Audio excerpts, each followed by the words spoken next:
जैसा कि पिछले लेक्चर में मैं आप लोगों से बताया था कि जामिया और एएमयू का डिप्लोमा इंजीनियरिंग का फॉर्म डाला गया है और आप लोगों को पता है कि कोरोना वायरस के वजह से हमारा देश ही नहीं बल्कि पूरा दुनिया परेशान है।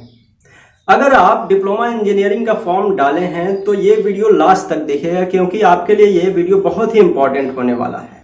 और एग्ज़ाम कब होगा मुझे खुद नहीं पता है, लेकिन मैं इतना श्योर हूँ कि सारा सिचुएशन नॉर्मल होने के जस्ट ही बाद एग्ज़ाम होगा।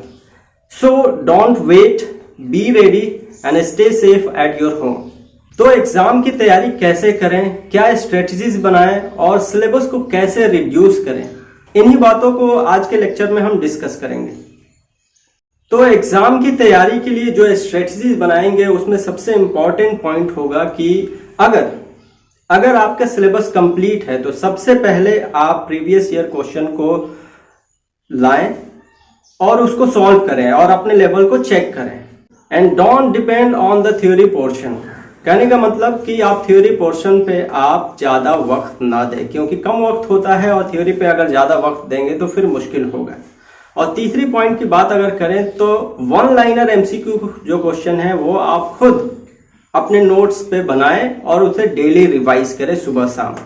और चौथा पॉइंट ये है कि अगर आप कोई अपना नोटबुक पढ़ रहे हैं तो उसमें जो इम्पोर्टेंट पॉइंट है उसे अंडरलाइन करना ना भूलें। और जहां तक कि सिलेबस की बात करें वो सबसे इम्पोर्टेंट पॉइंट है।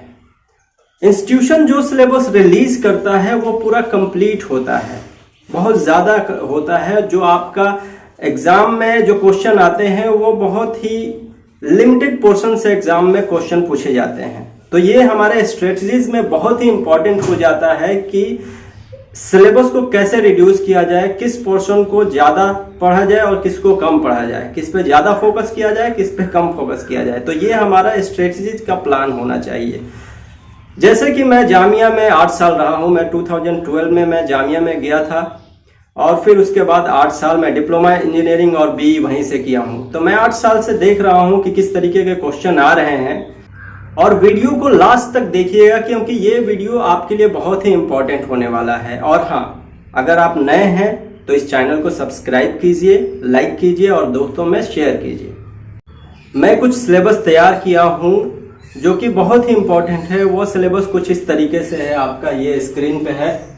तो सबसे पहले आपका फिजिक्स है। तो फिजिक्स में लाइट जो रिफ्लेक्शन एंड रिफ्रैक्शन है, इसमें आपको स्फेरिकल मिरर, स्फेरिकल लेंस के बारे में पढ़ना है, जिसमें आपके कनकेव मिरर और कनकेव कॉन्वेक्स मिरर और लेंस में आपका कनकेव लेंस और कन्वेक्स लेंस में आ जाएंगे। Image formation by spherical mirror भी पढ़ेंगे, use of this mirror and lens पढ़ेंगे इसमें, और refraction through rectangular glass slab, ये हमारा ये फर्स्ट चैप्टर में आ जाएगा। दूसरा चैप्टर देखें तो दूसरा चैप्टर है आपका human I and colourful world. इसमें आपका ह्यूमन आई का डायग्राम आपको आना चाहिए। जितने भी स्पेसिफिकेशन इंपॉर्टेंट पॉइंट्स है वो मैं जो आपको तैयारी कराऊंगा नेक्स्ट वीडियो के थ्रू, तो उसमें मैं आपको डिस्कस करूंगा पूरा डिटेल में। और उसके बाद पावर एकोमोडेशन, डिफेक्ट्स क्या होते हैं आपके आंखों में उसके बारे में हम पढ़ेंगे। मायोपिया, हाइपरमेट्रोपिया, प्रेस बायोपिया, ये डिफेक्ट हैं, इसको करेक्ट कैसे करें इसको पढ़ेंगे। और refraction of light through prism जो है इसको हम देखेंगे। तीसरा चैप्टर की बात करें, इलेक्ट्रिसिटी, ये बहुत इंपॉर्टेंट है। तो इलेक्ट्रिसिटी टोटल हमारा जो है बहुत इंपॉर्टेंट है, तो इसको डिटेल में मैं आपको नेक्स्ट लेक्चर जो करूंगा उसमें मैं आपको कराऊंगा। Magnetic effect of electric current की बात करें तो इसमें भी आपका जनरेटर, मोटर आ जाएगा, इलेक्ट्रोमैग्नेटिक इंडक्शन आ जाएगा। ये मैं आपको डिटेल में कराऊंगा क्योंकि इलेक्ट्रिसिटी और magnetic effect of electric current जो है आपका, ये बहुत ही इंपॉर्टेंट चैप्टर है आपका एंट्रेंस पॉइंट ऑफ व्यू से। लास्ट देखें सोर्स ऑफ एनर्जी, इससे भी आपके वन लाइनर एमसीक्यू आते हैं और आपके 9th और 11th के भी क्वेश्चन पूछे जाते हैं थोड़े से, जैसे कि 11th का कुछ पोर्शन और 9th का भी कुछ पोर्शन आता है, जिसमें force and laws of motion की बात करें तो आपका 9th में है force and laws and motion, वो आपका 11th में भी है, उससे पूछे जाते हैं question. Distance and displacement, scalar and vector quantity, addition and subtraction of vector quantity, speed, velocity and momentum, ये सारे जो है आपके फिजिक्स का पार्ट है, ये पूछे जाते हैं। और दूसरा पार्ट केमिस्ट्री है। केमिस्ट्री में केमिकल रिएक्शन एंड इक्वेशन, जिसमें टाइप्स ऑफ रिएक्शन जो देखेंगे, कॉम्बिनेशन रिएक्शन होता है, decomposition reaction, displacement reaction, double displacement, oxidation reduction reaction जिसे रिडॉक्स रिएक्शन कहते हैं। और फिर नेक्स्ट है आपका एसिड बेस एंड सॉल्ट। ये बहुत ही इंपॉर्टेंट है, एसिड बेस एंड सॉल्ट। इसमें एसिड और बेस के प्रॉपर्टीज को हम देखेंगे। Reaction of acid base with the water, steam, metals and non metals के क्या होते हैं, किस तरीके से रिएक्शन करते हैं, ये सारे प्रॉपर्टीज को हम देखेंगे। How acid and base react with each other, जो न्यूट्रलाइजेशन रिएक्शन होता है। पीएच स्केल जो कलर इंडिकेटर होता है, बेसिकली 0 से 14 तक हमारा इंडिकेटर होता है, उस पर हम देखेंगे कि कौन सा एसिडिक है, कौन सा नॉन एसिडिक मीन्स बेस है। Importance of pH in everyday life, जो हमारे एवरीडे लाइफ में पीएच का क्या इंपॉर्टेंस है वो देखेंगे। अगर साल्ट की बात करें, सॉल्ट जो हम खाते हैं ना, उसी सॉल्ट की बात मैं कर रहा हूँ। सोर्स ऑफ सॉल्ट, क्या सोर्स है। केमिकल फॉर्म ऑफ सॉल्ट देखेंगे, bleaching powder, baking soda, washing soda, plaster of Paris.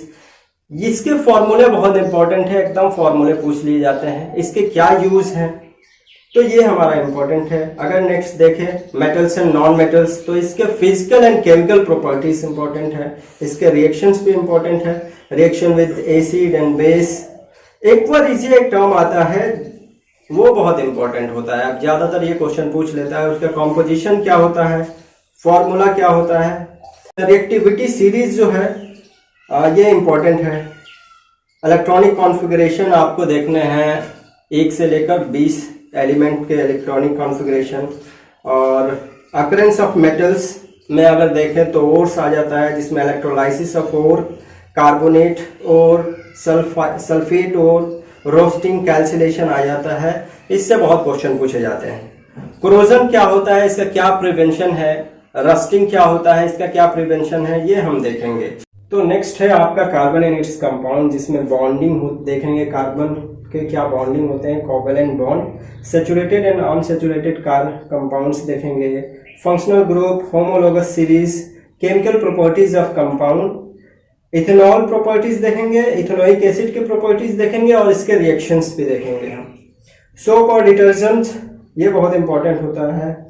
Periodic classification की बात अगर करें तो इसमें लॉज बहुत इंपॉर्टेंट होते हैं, जो कि ऑक्टेव्स का लॉ, मेंडलीफ लॉज एंड इसके लिमिटेशंस भी देखेंगे। मॉडर्न पीरियोडिक टेबल क्या होते हैं, इसमें किस तरीके से प्रॉपर्टीज चेंज होते हैं। अगर हम पीरियोडिक टेबल में नीचे जाते हैं तो किस तरीके के प्रॉपर्टीज में चेंजेस होंगे, राइट साइड जाएंगे, लेफ्ट साइड जाएंगे तो प्रॉपर्टीज में क्या चेंज होते हैं, मेटल्स का पोजीशन, नॉन मेटल्स का पोजीशन, मेटलॉइड का पोजीशन कहाँ होता है, तो इसको हम डिटेल में देखेंगे, क्योंकि ये बहुत ही इंपॉर्टेंट होता है। एमसीक्यू इससे बहुत ज़्यादा बनते हैं। लास्ट अगर हम मैथमेटिक्स देखते हैं तो मैथमेटिक्स में pair of linear equation in 2 variable and their solution bye algebraic method.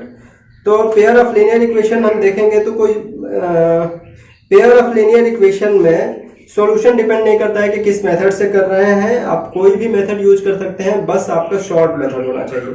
Next है क्वाड्रेटिक इक्वेशन। क्वाड्रेटिक इक्वेशन के सॉल्यूशन हम फाइंड आउट करेंगे, इसमें जो फॉर्मूले होते हैं क्वाड्रेटिक फॉर्मूले या फैक्टराइजेशन से। नेक्स्ट है अर्थमेटिक प्रोग्रेशन, जो मैं आपको लेक्चर में ऑलरेडी करा चुका हूं और मैं और भी क्वेश्चन कराऊंगा आपको, बहुत इजी मतलब शॉर्ट ट्रिक बताऊंगा। सरफेस एरिया वॉल्यूम, क्यूब का, क्यूबॉइड, कोन, सिलेंडर, स्फीयर, इसका मैं कॉन्सेप्ट बताऊंगा आपको बहुत इजी लैंग्वेज में। नेक्स्ट पाइथागोरस थ्योरम पे बेस्ड क्वेश्चन आते हैं, सर्किल पे बेस्ड क्वेश्चन आते हैं। ट्रिग्नोमेट्रिक रेशियो की बात करें तो इससे क्वेश्चन आते हैं। कोऑर्डिनेट ज्योमेट्री बहुत इंपॉर्टेंट होता है, कोऑर्डिनेट ज्योमेट्री से क्वेश्चन रहता है और बहुत इजी है। और लास्ट जो है ये आपका प्रोबेबिलिटी, जो कि आपके फॉर्मूला बेस्ड क्वेश्चन आते हैं और बहुत आसान क्वेश्चन आते हैं। तो ये था आपका सिलेबस जो मैं आपको डिस्कस किया था। एग्जाम में जो क्वेश्चन आते हैं उसमें 4 ऑप्शन होते हैं, जिसमें से एक सही होता है, बाकी के गलत होते हैं। 2 एलिमिनेट बहुत आसानी से, मतलब 2 ऑप्शन जो होते हैं वो बहुत आसानी से हम कर सकते हैं। अगर थोड़ा सा मुझे नॉलेज है तो एलिमिनेट करना भी आना चाहिए। लास्ट में मैं यही कहूँगा कि अगर आप नए हैं तो आप इस चैनल को सब्सक्राइब कीजिए, लाइक कीजिए और वो उनके पास तो ज़रूर शेयर कीजिए जो खास करके डिप्लोमा इंजीनियरिंग जामिया और एमयू के कर रहे हैं।